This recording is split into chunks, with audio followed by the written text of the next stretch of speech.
Greetings, everybody. After the end of this episode, you will most definitely be a monarchist because we are joined by the wonderful and illustrious Charles Coulombe. And Charles, if you don't know who he is, he's a writer, he is a historian, he is a monarchist, he's a traditional Catholic. I'm just kind of going off of what I remember from his Twitter bio. He's an Angelino. And Wow. So, but Charles, thank you so much for joining us. Thank you. It's great being with you. It's great being. I would say it's great being here, but it's my room, so I tend to be here a lot. No, I was recently described as a French Canadian knickerbocker from Hollywood living in Austria. And what that means is that my dad's side, I'm French Canadian. I was born in the city of New York, in the great state of New York. At a young age, was dragged out kicking and screaming to the Golden State. Lived there most of my life until I moved here to beautiful Truma, Austria, to study at the International Theological Institute, the ITI, whence I graduated with the STM, now STB, the Master's in Sacred Theology, a pontifical degree, in 2023. And I have been rusticating here in Europe ever since. You know, so funny enough, Andrew and I actually studied at Franciscan University, Mikhail Vodstein. Yes. Right? So we studied under him with theology of the body. I knew him when he was an undergrad at TAC. No Really? way. Yeah. And now his son taught me here. That's crazy. Oh, yeah. That's crazy. So did you go to TAC for your undergrad? Is that where you went? No, not at all. I went for 2 years in beautiful Roswell, New Mexico, to a military junior college called New Mexico Military Institute. Okay. And then having gotten 2 years of military college, I was ready for 2 years of partying. And so I went to Cal State Northridge, majored in frat life and minored in poli-sci. That's pretty funny. I like that. Well, somebody had to do it. Exactly. I enjoy that. Actually, so I wanted to share this story really quick. I was telling Andrew about this, and then we'll get to what we're talking about today. I promise everybody. But so Charles, I've been watching Charles Coulombe since I was in high school. And I was getting back into my faith all throughout high school. I was getting really into it. And then my senior year, my English teacher, we were reading. So we had decent public education actually where I grew up in Connecticut. And we had to read Shakespearean plays all 4 years of high school, if I remember, right? Which I thought was pretty cool. I really like Shakespeare. I still love Shakespeare. And what happened was that we were reading Hamlet. I believe it was senior year. It might have been junior, but I'm pretty sure it was senior. And what happened is that she said, okay, you guys are going to write an essay on whether there is Marxist or feminist themes in Shakespeare. And she was a first-year teacher, so I was kind of distraught. I was unapologetically very Catholic at this point, and farther to the right than Attila the Hun. So I was, and it was after post-COVID, so I was a little bit on edge with everything. And funny enough, like 2 weeks beforehand, I had watched an episode of Off the Menu, right, where a clip from Off the Menu where you and Vincent were talking about how Shakespeare was Catholic, your theory of how Shakespeare is Catholic. So what I did was, instead of writing Marxist and feminist themes, I wrote about how Shakespeare was Catholic, and that influences work because of you. I said, absolutely no way am I, and I actually got a pretty good grade. She gave me like an A- on the essay or something. So she was quite fair. So I just want to thank you for saving my grade and also not making me sell my soul. It's all part of the service. Very, very, very happy to do it. When people do stuff like that, you just, why? Transgendering Mordor. What? What? What? Do you have a brain in your head? Well, no, of course not, because if you did, you wouldn't try to transgender Mordor, now would you?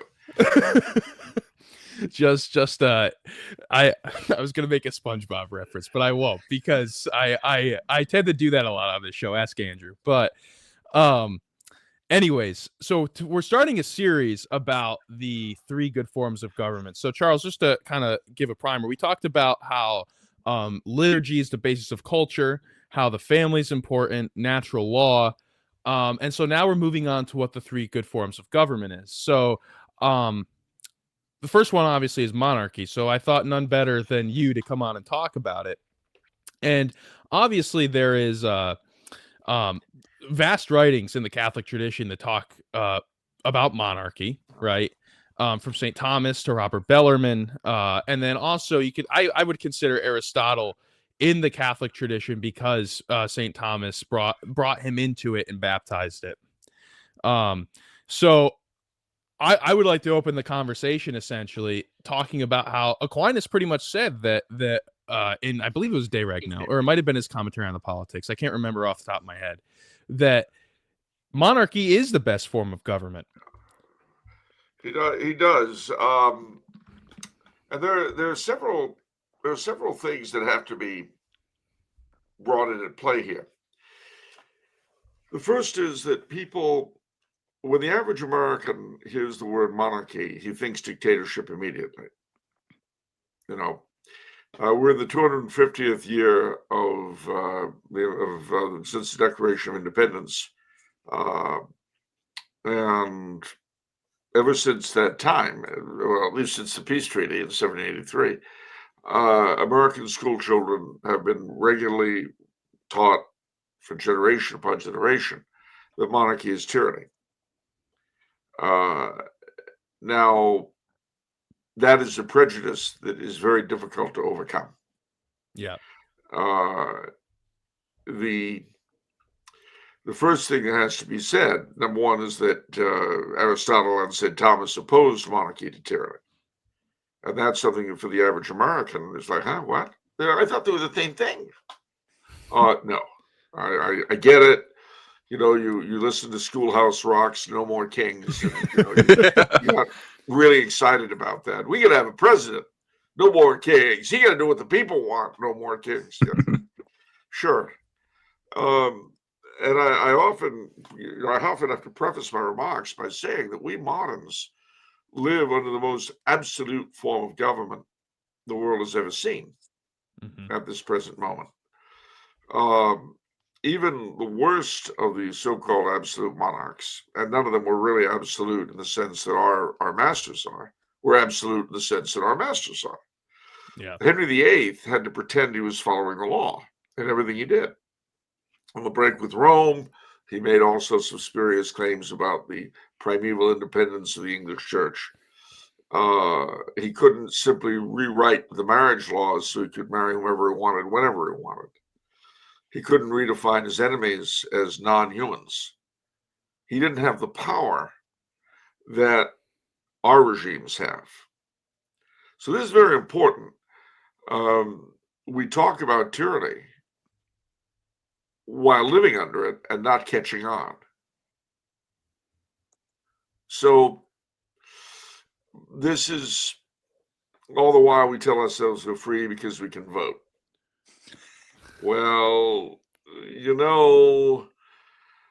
when was the last time you voted for something or someone, and A, the one you really wanted got in, B, if it did, it made a difference? What did it change? Yeah. I've been the first man I ever voted for president of the United States when I was 18 was Ronald Reagan. And we thought we were accomplishing something. We really did. Yeah, and we did, sort of, kind of, in the very short term. We certainly contributed toward the fall of the Soviet Union. What we didn't realize, although to be fair, even as a much younger man than I am now, I suspected, because I remember having a conversation with an Hungarian emigre on this very issue, like about 1985. And that was, if the Soviet Union ever did fall, probably the West would slide into tyranny, because there'd be no reason not to. There'd be no reason for our leaders not to be themselves. And so, being, as you might say, in touch with their feelings and self-actualized, they've become the worst tyrants that you can imagine. If you Yeah. don't if you don't believe me, just try to think back. If you can remember that far, we're not supposed to have memories beyond 3 seconds, but if you can, remember being locked away in the toy box during COVID Hmm. until mommy and daddy let us out again. So I say all this by way of preface. Now, I know I'm also going to anticipate some of the shows you're going to be having by pointing out that Aristotle and St. Thomas said that there were three kinds of good government, of which monarchy was the best, and then three kinds of bad, which were like their evil shadows. If you're a Tolkien fan, sort of elves versus orcs, ents versus trolls kind of stuff. Well, you've got the monarch. Now, why is he good? Well, he's good because he rules for the common good, not for himself. That's the idea, that he is, um, St. Thomas would say, chosen by God to rule the people, but for their sakes, not for his. Rulership becomes a self-sacrifice. Now, think of how alien this kind of thing is to us. We're not used to the notion of self-sacrificial leadership. Interestingly, a very good example of it was just beatified some few years ago, and that's Blessed Karl of Austria, who was the epitome of this kind of self-sacrificial leadership that binds himself over basically to his subjects' happiness, to the common good. Now, the opposite number is the tyrant. What distinguishes the tyrant from the monarch? It's not the amount of power.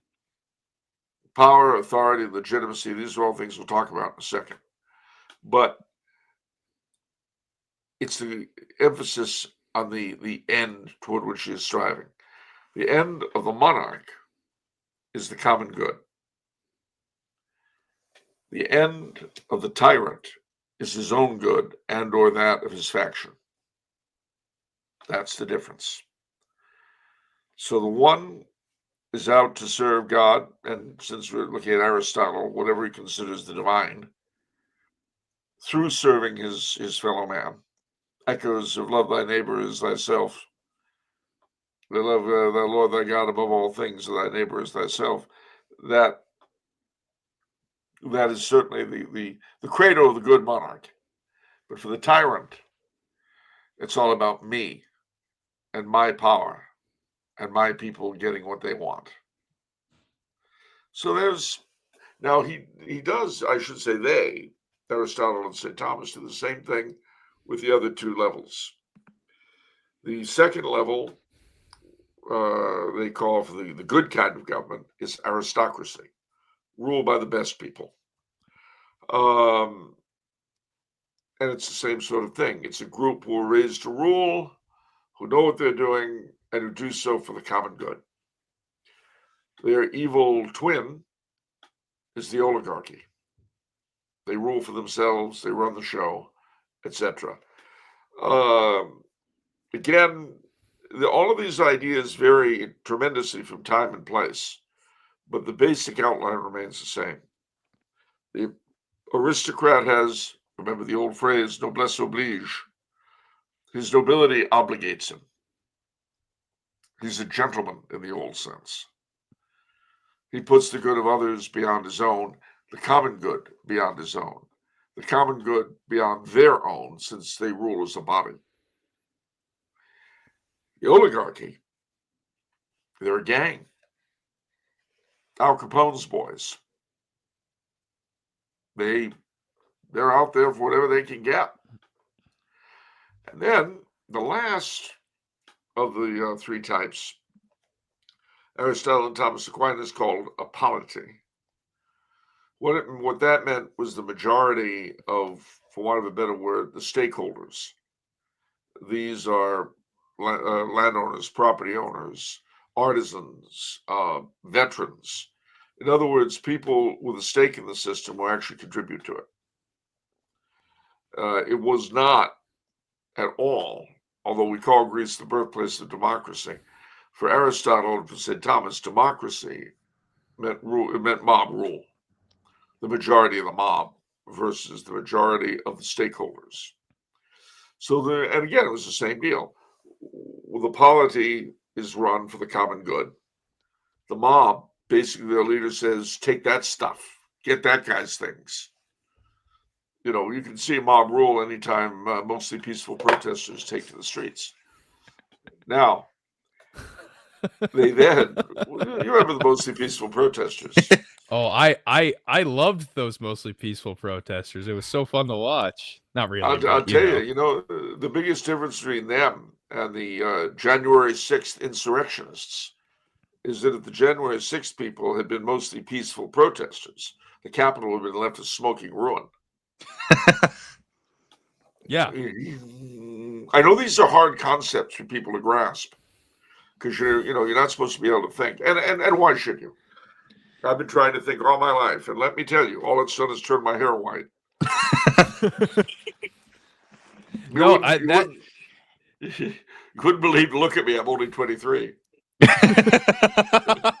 Yeah, you and I are gonna go. We just celebrated our 21st birthdays together a couple years ago. I remember that. Well, well, that's the thing too. It's just, and that's where we've seen, especially in our day and age, a bastardization of this, right?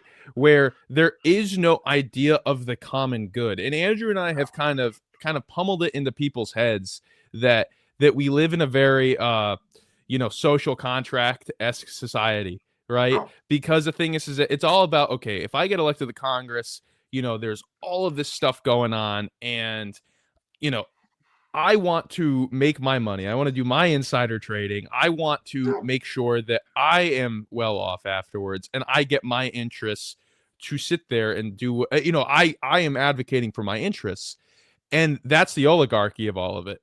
And and you've explained the mob rule, the democracy. That's what it is. And people have sit there and they glorify this democracy, but there is no concept of a common good anymore. What's best for all of us? Mm-hmm. There isn't any. There's what I can get. And the thing was that, again, St. Thomas and Aristotle, although they held of the three types, monarchy was the best. Beyond that and better than that, they taught, was the idea of mixed government. And that was a government that brought together elements of monarchy, aristocracy, and polity. Our medieval predecessors believed that they had found that in the king and the estates,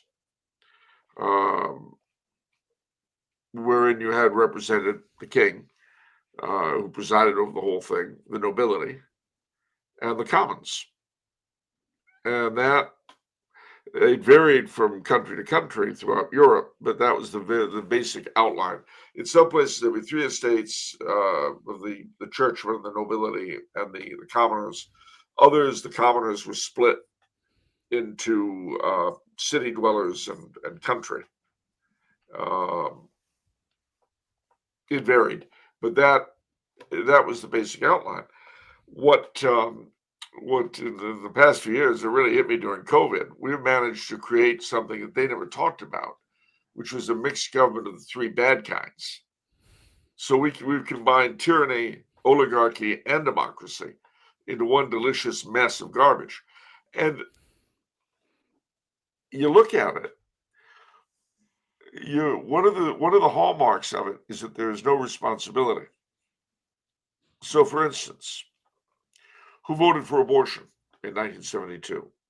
Nobody. The courts. And if they had tried to bring it in California, they brought it into the legislature, and President Reagan, Governor Reagan, as he was, to his undying shame, signed the bill. But never in those days was it put to a vote of the people, because unlike Ireland today, it would have lost. And indeed, you'll notice that whenever something has to be put out that the majority don't want, it's done primarily through the courts and then secondarily through the legislature. And nobody can say boo about it. Mm-hmm. In the case of abortion, Roe v. Wade provided a convenient fig leaf for the gradual corruption and stupefaction of the American people. So that when I was a boy, there was no question that the vast majority of Americans opposed abortion. But by the time the fig leaf was removed, 50 years later, we had become as corrupt and disgusting as our betters. And I'm not saying holding infanticide to be a sacred right is a bad thing. If you can't murder an infant, who could you murder, right? Seems kind of obvious to me. If murder can't begin in the womb, then why have it at all? Yeah. No, that was profound. I mean, no, that I've actually never thought of it that way, if I'm being honest. You're not supposed to. Yeah, that's you're not true. Supposed to. There are all kinds of ways you're not supposed to think. I mean, stop and think about this for a second. Everyone's whining and complaining about immigration, both here in Europe and in America. Okay. Why does immigration become so necessary? Why is it so important? Ultimately, because of a lack of bodies. We have a shortage of three kinds of people who happen to be the same people: workers, taxpayers, and consumers. Well, why is that? Well, it's because you murdered a bunch of them. That's why. You kill them off. They're not there to eat, work, and pay up, and fight your wars for you in your armies. So what's a master to do? Well, you bring in foreigners. Yeah. And if as an individual you're kind of an inferior person anyway, and you don't really love your country, if you kind of loathe what you've inherited, so much the better. Maybe you can make something new out of it with new clay, remold it into something more like yourself. God help us. So I'll tell you what: if every Englishman looked like Sir Keir Starmer, but then you could see why they wouldn't reproduce. So never mind. Anyway, the too complex. But seriously, a large part of this, not everything, but a good chunk of all this comes from, again, the lack of the idea of a common good. And again, take a step backwards. Before the Protestant Revolt, back to that period when our ancestors thought that they'd achieved, not perfection, because you're never going to get perfection in this life. And if you think you are, you're insane. You can get better. You can have better than what you may have now, but you'll never have perfection. If only we did this and such, everything would be great. No. Not as long as you're dealing with fallen mankind. But it can be better. It has been better, and please God, one day it will be again. But at any rate, keeping in mind this mixed government thing that we looked at, the king, nobles, and commons of the church. There were a couple of other very important concepts that we have to think of in connection with this whole thing. A very important one is the distinction between power and authority. Now, what is authority? It is the right to say what ought to be done. What is power? It is the ability to make it so, as Commander Picard used to say. Now, your doctor has the authority to prescribe treatment to you. Only you have the power to actually do it. Mm-hmm. So, authority, power. Now, the other important key in all of this is another term, and that is legitimacy. What is legitimacy? It's the source of authority. Where does your doctor's legitimacy come from? His medical degree. If you look up and you see he is a graduate of Bob Jones Medical School in Grenada, his legitimacy may not be quite as great as if he came from Harvard Medical School, or Dr. Swanson's School of Alternative Medicine. All right. Maybe not as legitimate as Harvard Med. All right. Again, I don't want to come out in favor of allopathy over alternative medicines. That'll get a lot of our Californian friends overawed if I were to do that. But I really can't recommend crystal healing or aura work or any of that stuff. Maybe it works. I don't know. I've never done it, but I'll stick with the allopaths anyway. So the thing is, you've got then a setup where, as far as they conceived of it, and again, when I keep saying they conceive, but it's as though we were exploring our system. We conceive of legitimacy as being conferred by the people, and authority being granted by the people via elections, and power then being exercised on their behalf by their elected officials. And somehow the judges kind of fit in there as this supra-political group who are all powerful and directly in touch with whatever source of truth there may be. I mean, the funny thing is the Supreme Court and the role of the judiciary doesn't really make a lot of sense in American political theory. It really doesn't. And part of that's because it and the law were inherited from a monarchical system. And it just doesn't mesh that well. But that's a whole other issue. So going back to legitimacy and so on, that's the way we see it. Now, the way they saw it, and again, it's all part of with us, it's part of the social contract. That's what we say: who governs best governs least, but the greatest good for the greatest number, and all this stuff we say. For them, legitimacy came from God Himself, mediated through the church, who conferred it on the emperor and the kings via, in most cases, not all, coronation rites, which included the anointing and the crowning and all that. It's sort of an eighth sacrament. And that conferred legitimacy and authority on the king. But why was the king given authority? What was the end of it? It wasn't to make the greatest number happy. It was to serve the common good. But what was the common good? Well, the common good for both church and state, which were seen as distinct facets of the same Res Publica Christiana, the same body. They had the same end, which was the salvation of every individual, every communicant, every subject. Same people. But the method was different. The way the church served the common good was very specific in terms of the teachings, the sacraments through which salvation was worked out, all the rest of it.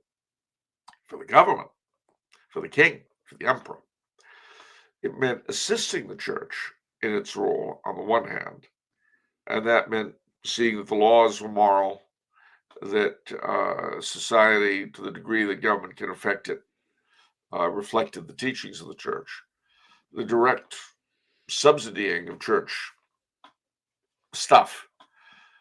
But beyond that, give in mind that the subjects probably would not be worrying too much about their salvation if they were A, hungry, or B, afraid. It meant looking after the economy and both internal order and defense. So that was the basic role of the state at that time. And similarly, they conceived it, again, stealing it from Aristotle and the Greeks. They conceived the church as being the form and the state, the matter of the Res Publica Christiana. The body, if you will, is the state, and it's animated by the soul, which is the church. Now, in our day, we have this notion of separation of church and state. And people often ask if I think that's right or wrong. Well, I don't think it's either one. It's non-existent. You might as well ask me if I think the tooth fairy is right or wrong. Uh, well, all right, maybe she does exist. All right, I'll say don't ruin my no. Spoiler I alert. just saw Santa Claus the other week, so I think she might be real. I saw Daddy mugging Santa Claus underneath the street lamp late last night. Kind of neighborhood I grew up in, but anyway, that's an old song we used to sing. You never heard that? I saw Daddy mugging Santa Claus underneath the street lamp late last night. It's a famous song in California. Yeah. What a laugh it wasn't too famous in Connecticut. It wasn't too famous in Connecticut. Connecticut just didn't have Christmas. I grew up every Christmas morning there would just be the Connecticut Charter Oak sitting, a mini Connecticut Charter Oak sitting in our living room instead of that, and it was just whale blubber, you know. Yeah, whale blubber labs, whale blubber blankets. Anyway, gosh, the vision. I wish I hadn't thought of that. Whale blubber blankets. I'm gonna have to live with that for the rest of my life. Anyway, so, but our doorbell was just Gregory Peck yelling, "He rises," and then that was about it.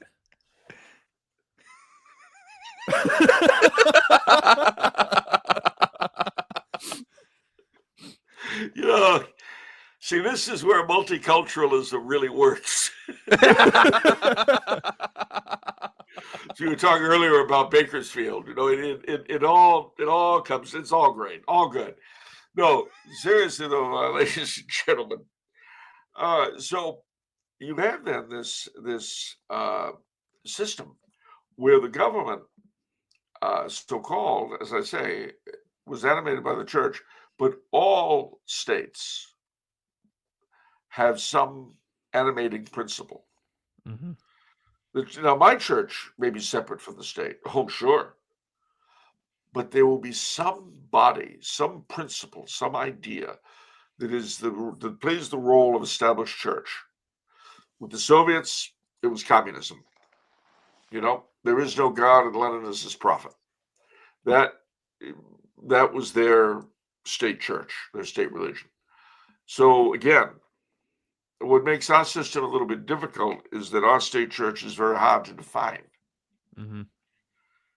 It's although it punishes heretics with the best of them, but it's hard to really figure out what its orthodoxies and its heresies are, because they change. They alter over time. They're not based. I mean, when I was young, the heresies that people would get mad at you for were quite different to what they are now. But you would be punished. And in our country, the very phrase "un-American," you know, if you tell a foreigner, an Englishman, a Frenchman, an Italian, that something is un-English, un-French, or un-Italian, they'll look at you and say, "Okay, I guess it's foreign. What's your point?" But even now, if you say something is un-American, it gives you there's a feeling of moral turpitude, of just sliminess of the heathen, those outside. It's un-American, because that speaks to the religious basis of the whole American ethos, which is the worship of the country. Ultimately, it's a sort of civic religion, which Catholics, Protestants, and Jews can all join in equally. And that was kind of the point. It was invented to hold us together after the revolution. And when it was united with a moral consensus, it worked pretty well, actually. I mean, for what it was. Obviously, since I'm a Catholic, I belong to an alternate faith. But I have to admire the ingenuity with which it was created, the way I do that of the Meiji Restoration in Japan. And I have to admire the way that it was able to function for so long, even if I don't really agree with a lot of its first principles. Does that make sense? Yeah. Yeah. Yeah, entirely. So the American founding was interested in not so much the supernatural end that the Catholic monarchies were, but we're just preserving some sort of fractured union, and initially still somewhat centered on the common good. And now we've gotten to the worst of all worlds, where we have tyranny, oligarchy, and democracy. Then we have, and that happened for, I can't really say predictable reasons, but for kind of definite ones. The problem really was that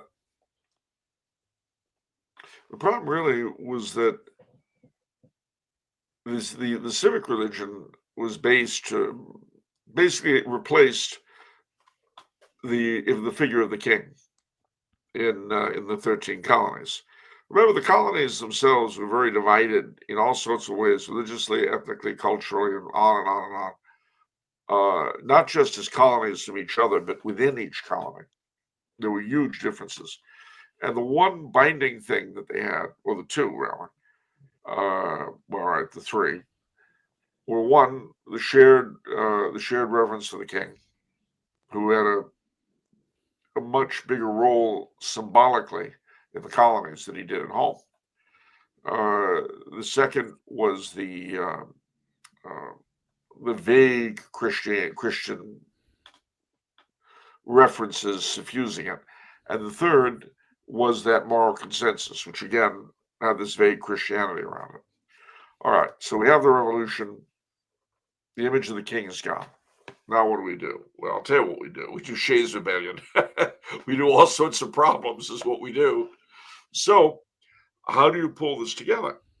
Well, men like Noah Webster very consciously created the American religion and mounted it on that same basic platform of shared morality and vague Christianity that the royal veneration had rested on, and it worked pretty much it began to break in the 50s, and then the moral consensus collapsed in the 60s, and I saw it happen until the poor American civic religion had nothing to hang its hat on. It had no foundation. It had no basis. And it went from being what everybody more or less believed. I mean, look, I was born the day John F. Kennedy was elected. And during the first televised debates on the way up to that glorious day, because of the election, not my birth, I assure you all of this. I'm not completely narcissistic, though I'm working on it. I'm trying. Well, why should I leave it to my master? If I can be ruled by narcissists, why? Never mind. Anyway, so the point is that they had debates, the first televised debates that had ever been, and both Kennedy and Nixon over and over said, we agree on the basic ends. We disagree on the means of getting there. Now, what a civilized thing to say. And within its limits, it was true. It was absolutely true. But that broke in the course of the 60s. Mm-hmm. And where this was brought home for me very, very strongly was in when was the last election before this one? 2022, was it? 2020. 2020. 2020. Yeah, I was here. So it was in January of 2020. Mr. Trump went to Mount Rushmore and gave a speech. Well, predictably, his supporters thought it was the Ten Commandments being brought down from Mount Sinai, and his opponents thought the devil himself was speaking through the mouth of a possessed witch. But the speech itself, if you read it, was the kind of boilerplate that any politician of either party could have said when I was a kid. There was nothing a Democrat or a Republican could not have said in 1969. Nothing. America's good, we're all good because we're Americans, and we're Americans because we're good. Isn't it wonderful? Rah. So the thing is that now what had been the national faith has become a party platform. And the other party has adopted something else. But there's something else, the wokery, if you like, if you want to give it a name. Wokery will lose then as well as anything. What's interesting about it is that it's really the old American religion flipped. The way in your native New England, congregationalism, Calvinist congregationalism flipped into Unitarianism. American exceptionalism flipped into wokery. So instead of being the shining city on the hill, the last best hope of mankind, it became the most horrible nation ever, born in genocide and built on slavery. Well, of course, the truth is really neither one of those things, but the truth is it's a country like any other. And those of us who were born here or who come here for opportunities have an obligation to love it just because it's our country. It doesn't need any other justification. Like any other country, it has good parts and bad parts. But it's just like your parents don't have to be, Mr. America and the Woman of the Year to deserve your love. They're your parents. That's all they need.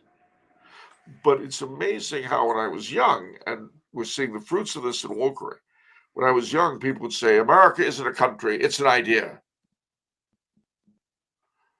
It's an ideal. And if you're already an American, if you embrace that ideal, it's freedom, it's liberty. Stop. What if that's not true? The flip. Yeah. The flip. How about this as an alternative? How about the United States are the territory that you and I were born in? That we've gotten, it's given us all sorts of privileges that many other people don't have, given us all sorts of opportunities that other people don't have. And it's worth loving and defending simply because God chose from all eternity to put us here. How about that? Yeah. No, that's beautiful. I mean, in my opinion, the way you just put it, that I to go back a little bit. I've often said this. I think I've said this to Andrew multiple times, and I've said this to many people. The election of 1960 was like and I'm going to spin how I said it a little bit, but the election of 1960 was the last election with the best two choices, in my opinion. Because of the fact, I mean, and don't get me wrong, like Nixon and Kennedy both had their problems here and there, right? No, I'll say. Well, but at the end of the day, we did lose that because I remember having a conversation with my childhood best friend, who Andrew knows, and he got really into it, studying the Kennedys and the 1960 election, and reading a lot about it. And he would sit there and go, well, honestly, like in this day and age, I would vote for Nixon, but because I'm an Italian Catholic from Connecticut, I probably would have voted for Kennedy.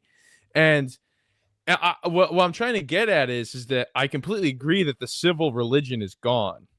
And you talk about how this whole idea that American is this ideal. Like, wait a second.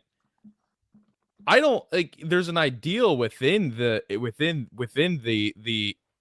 United States of what it's supposed to be, but it is a group of people that can trace their governmental their government back from, and I take Russell Point's point of view, going from Philadelphia to London to the Middle Ages to Rome, Athens, and Jerusalem, and then on the other hand too, like it's a people that have been made up by mainly Europeans.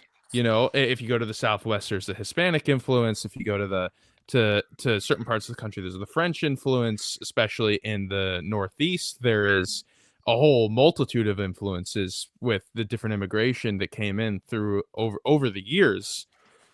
But there has been a loss of that American identity, which I think is a bad thing, right? Like Andrew and I have said multiple times on the show that we both love this country, and that I love a lot about this country. I want to see the social reign of Christ the King, obviously. Well, the difficulty one encounters is that, let's put it this way, going back to the simile of parents. What if your father was illegitimate? and he'd been born in as a result of some drunken brawl, okay, that's too bad. But he's your father. Yeah. I'm presuming he was a good man, he did what a father should do. It's too bad about the origins. Too bad about that. But he's Yeah. your father. Mhm. So when I adopt, shall we say, the loyalist critique of the American Revolution, people say to me, "Oh, you must hate the United." No, I don't hate the United States. That was 250 years ago. Had I known what I knew then, anyway, I probably would have been a loyalist. Certainly, the French Canadians were. Yeah. We had good reason to be. We had the Quebec Act, and in Exactly. fact, Bishop Briand, he was a bishop because George III defied his government and gave him permission to go to France to get consecrated. Again, these are things people don't know or they don't remember. Yeah. As my late father used to say, those of us who remember the past are doomed to watch everyone else relive it. But the thing is that the truth of the matter is that while I know all that, we're here now in the year of our Lord 2026. And the fact remains that whether or not the country should have been made the way it was, it is here and now. And so what one has to think about is here and now and how it can be better. And there's another point I would make. I hear from a lot of young people today who are monarchists of Mhm. varying kinds. And every now and then, because, I've called myself a monarchist since I was in high school. It's a long time ago. Every now and then people ask me, well, you must feel really good that a lot of people are, seeing your ideas as not being crazy anymore. Actually, no, it doesn't really make me that happy. And I'll tell you why. It's not because I've suddenly become brilliant and my words are like the Oracle of Delphi. No. It's because in the time that I've been alive, the system has decayed. The system under which I was born and raised, in whose uniform I wore, that system has decayed to such a point that people are willing to look at alternatives. Mhm. To put this another way, imagine, if you will, that you were a Catholic Roman, living in the 200s. Well, okay, you live under a regime that's anti-Catholic, that one way or another really hates you, actually. Its most ancient traditions are basically dedicated to worshiping demons. You know that conversion will change everything you know. That if this empire of ours ever becomes Catholic, it will become something you can't recognize. You also know that the faith is being adopted more and more because the thing is falling apart. But and it has to work this way. There's no way it's going to go any other way. But it doesn't make you happy because you're a Roman. It's all you know. It's what you were born to. And yes, you know all this that I've said. But emotionally, if you think seeing the eternal flame put out on the Capitoline Hill is going to make me happy, I know it has to be put out someday. But when it does, the Rome I knew will be gone. Does that make sense? Yeah, it's very sobering. Yeah, it's very sobering. So I say that when people say, "Oh, you must feel good." No, I don't. I don't, because the America that I was born to and that I loved and love. I mean, it's deader than Austria-Hungary. and I loved Austria-Hungary. Yeah, but the fact remains that I can't be happy about its departure. I think I'd be made out of granite if I were. Yeah.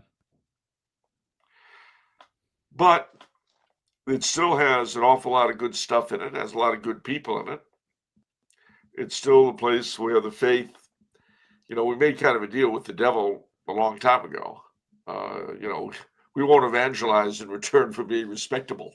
And maybe one day one of us will be president. Yay! And so we got Kennedy, and then we got Biden. Ain't we lucky? Listen, my great grandmother had a ginormous portrait of John F. Kennedy sitting in her house. It's if you ever get to Ireland, go to Galway, and go to Galway. There's this wonderful mosaic of the risen Christ. But on one side, you'll see Patrick Pearse, who was one of the 1916 guys, and arguably the best of them. He really was. You'll see him praying on one side, and then on the other side, in mosaic, John F. Kennedy. I've got it on my phone. I can send you the picture. Please do. Please do. He's got these huge fingers. He looks like the Boston Strangler.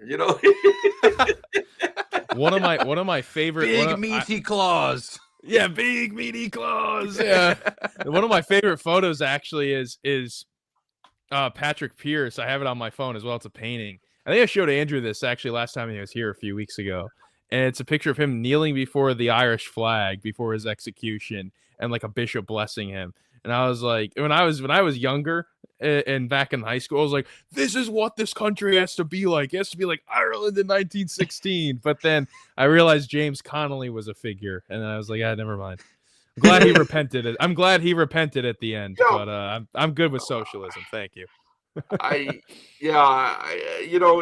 whole Irish Republican thing. I mean, you figure the Orange Order and the Fenians were both founded by Freemasons, and as a result, they had the same grips. And were the Fenians really founded by Freemasons? Yeah, I never knew that. I wrote my senior thesis on the Fenian invasions of Canada. Well, you see, here we come to the great thing about history. It never lets anybody get smug. Do you know who one of the greatest leaders against the Fenians in the name of Queen Victoria in Canada was? Who? He literally rallied his people and tossed them back over the border. Louis Riel.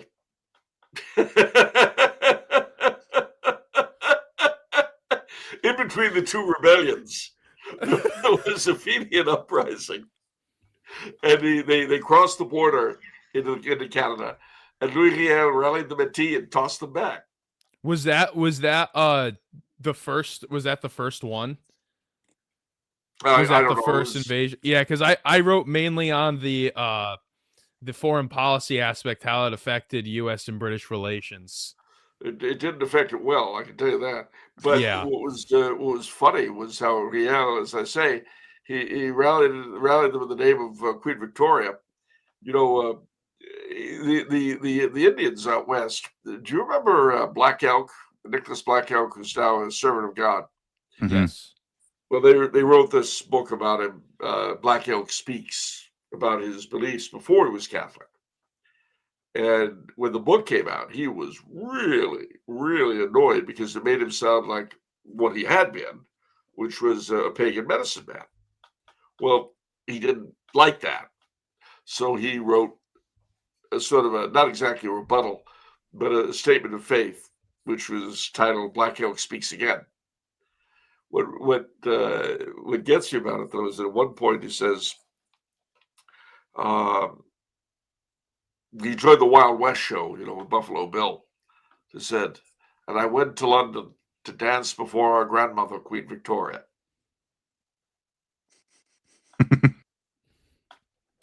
and he speculates about what would have happened had the tribes been under the Queen later and not,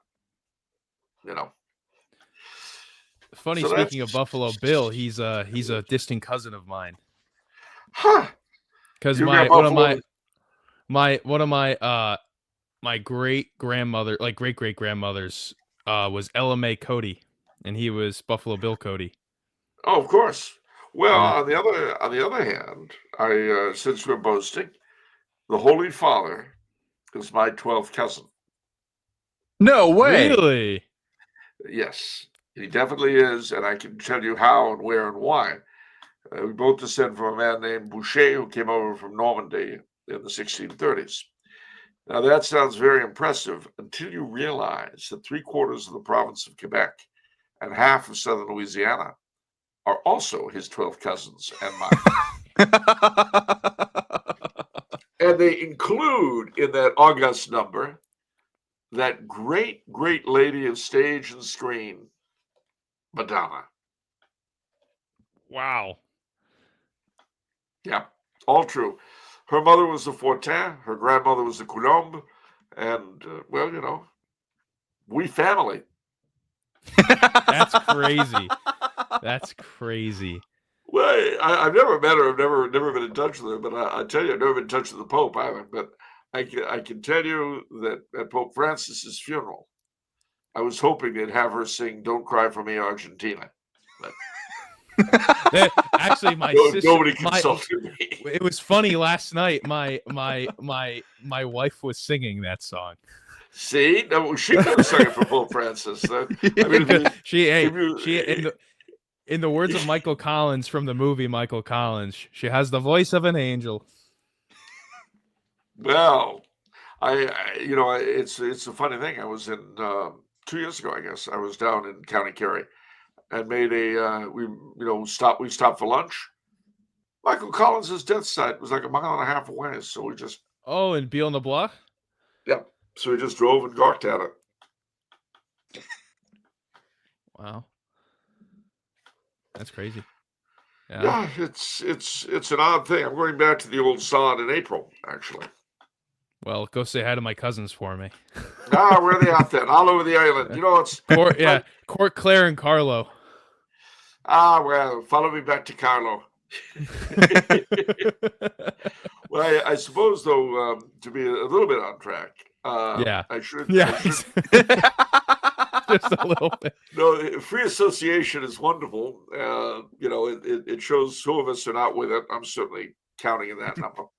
But no, the other point I would like to make, though, going back all the way back to the question of power and authority, is that the difference also between that pre-Reformation regime and what we have now is that then authority was concentrated in the Pope and the monarch. Power was very diffuse. Everybody had some. So the great danger in that state was not despotism, it was anarchy. If you had a good king, he was like an orchestra leader. If you had a bad king, you might make life miserable for the people immediately around him. But what would happen is that the nobles would start fighting each other. And it was not a pretty sight. No. The only way that the king could effectively, remember, he's got no secret police. He doesn't have the internal revenue. He doesn't have all the drivel we have. So how do you exert your authority? Well, really, all you could do was make a rebellious noble an outlaw. But what did that mean? It meant it was outside the law. It was outside your protection, which meant that any of his neighbors who thought they could go and try to take his stuff. Hence, contributing to the anarchy if it wasn't done quickly and effectively. And then in everyday life, again, there's no FBI. In the English version, it has all over the continent. You had similar arrangements. They changed in details, but they're all similar. In England, you'd have we're living in some remote shire. And remember, the major roads are the king's highways because the king has messengers, going back and forth. They have horses stationed here and there for him. So the king's highway, it's up to us to maintain the king's peace. And that's the concept, the king's peace. It's very important to understand medieval monarchy, even though it survived into our law through the whole idea of keeping the peace, disturbing the peace, all this stuff. It comes from the idea of the king's peace. So let's say you've got somebody who starts playing highwayman on the king's highway. Well, the local authority figure, the squire, the sheriff, the local nobleman, whomever we happen to have, well, he invokes the posse comitatus, the power of the county, and he deputizes us all, and we all go out and we go get him. He's raised the hue and cry, so we all have to gather, and then we go out. And presuming we're successful, we grab the guy, he gets a fair trial, and then we string him up. Sounds like the Old West, and with good reason, because our posses out there in the Old West, the posses came directly from the Old English common law, the posse comitatus, which was last invoked in England in 1832. Really? And yeah. And weirdly enough, our sheriffs outside New England, where they were kind of destroyed, one of the other things that the last 50, 65 years has seen is the total destruction of county government in New England. Most of New England. Yeah. Which you can always tell when people are going after traditional elements of government. There's always a reason for it. Oh, they're corrupt. Of course they're corrupt. They're in government. You idiot. Gee, I went to a bordello and there was immorality.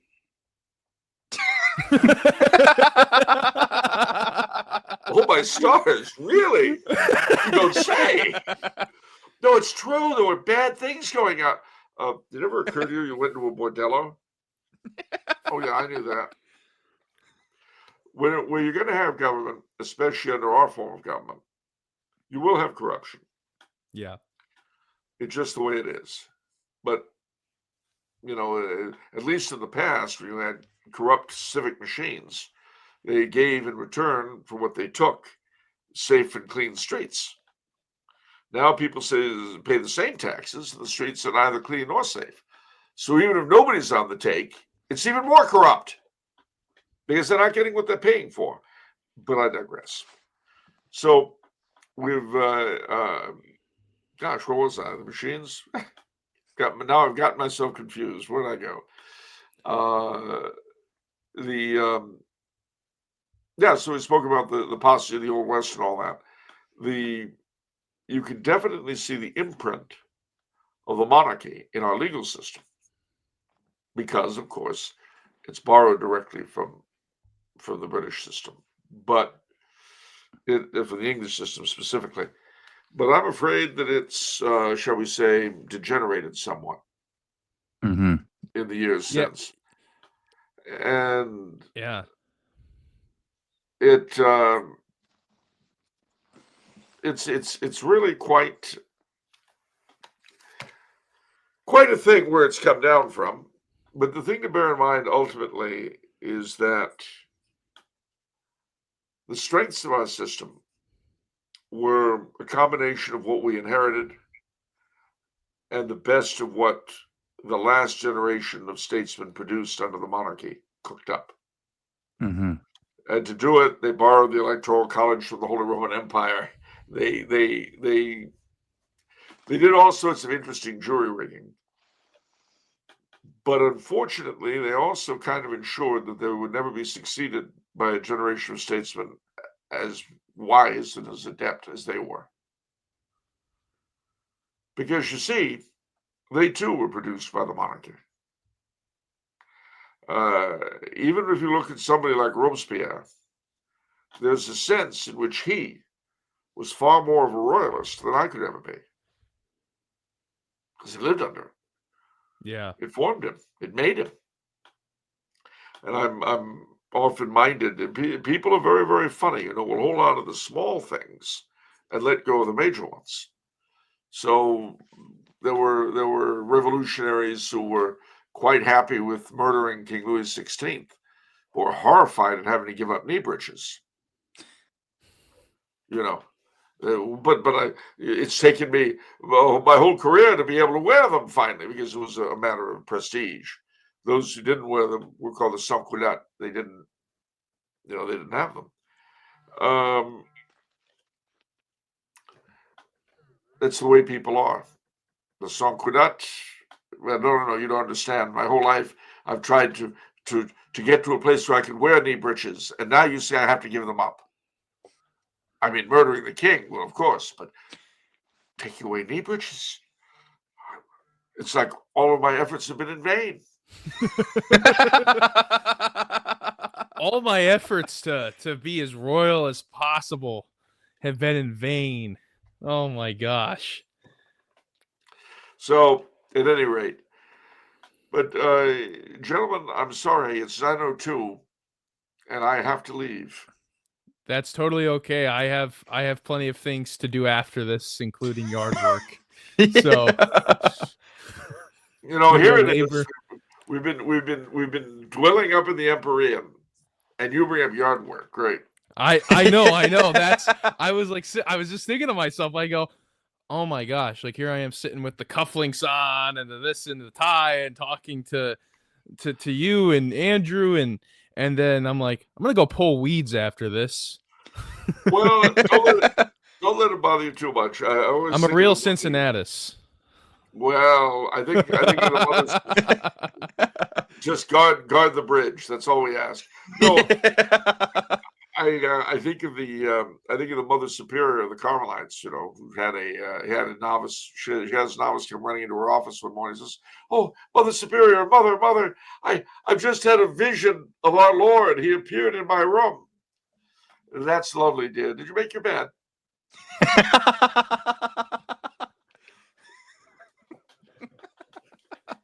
Yeah, I love that. That's awesome.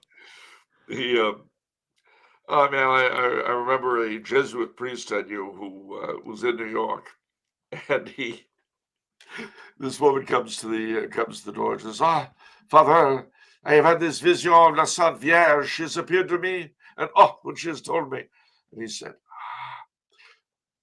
and here's the accent. What language is she speaking to you in? "Oh, bien sûr, she's supposed to be in French." "Ah, you need to go to the Dominican house at St. Vincent Ferrer. They handle French-speaking apparitions. We Jesuits only deal with the English-speaking ones." That's funny. That's awesome. I love that. So, oh my gosh. You've got to keep your wits about you in this world. Anyway, You really do. You got to go through it with a sense of humor. But anyways, Charles, I really appreciate you coming on. Me and Andrew both really appreciate you coming on. I think, honestly, you did this better than we could have did by ourselves. You brought such a sobering but eloquent aspect to explaining what monarchy is. And we really appreciate it. I did my best, gentlemen. But now I've got to go to off the menu, as I've just been reminded. All right, perfect. Well, thank you again. A privilege, and thank you everybody so go much. from this video to off the menu. That part 2 Yes. with Charles and Vince. They're going to take it to the next level over there. It's all the same. God bless you, chaps. Be good. God bless Thank you. you again. Bye-bye. Bye-bye. Wow. Incredible Still to have recording. Hold on. the Charles Coulombe. Well, Still I'm recording still I'm still giving my thoughts, but you're still giving your thoughts? Okay. Well, I thought it'd be kind of an abrupt ending if we just like. Oh yeah, abrupted it. sure. Well, I mean, we can end it right here. We can end it. I do have to go do stuff, but everybody, thank you so much for joining. I hope you guys enjoyed that. I hope to get Charles on the show again to talk about some other stuff. That was just an incredible experience. He is honestly one of the most charming people I've ever met. No, we were joking with him for 30 minutes before, and it was just golden. I wish we got that on. I wish we did too. Guy. He is one of the most charming people I've ever met in my entire life. He's so smart too. Exactly. He's smart. He's funny. He's, oh my gosh, that was great. We thank you all for joining us. And we hope to have him on again. Stay tuned for next week. We're going to be talking about aristocracy. We might, I don't think we'll have a guest on for that, but maybe we will. Who knows? I don't know. I don't know who we'd have on for that. We'd have Lord Sir Nigel Wallingford. Sir Nigel the Wallingford. Duke of Crumley. Yeah. The Duke of Crumley. Yeah, no, that's I'm just floored. That was lovely. I'm excited to watch the episode Off the Menu. Yeah, no, I'm excited to see that special occasion episode too. But everybody, Go like and subscribe and pull your weeds and Go whatnot. like and subscribe.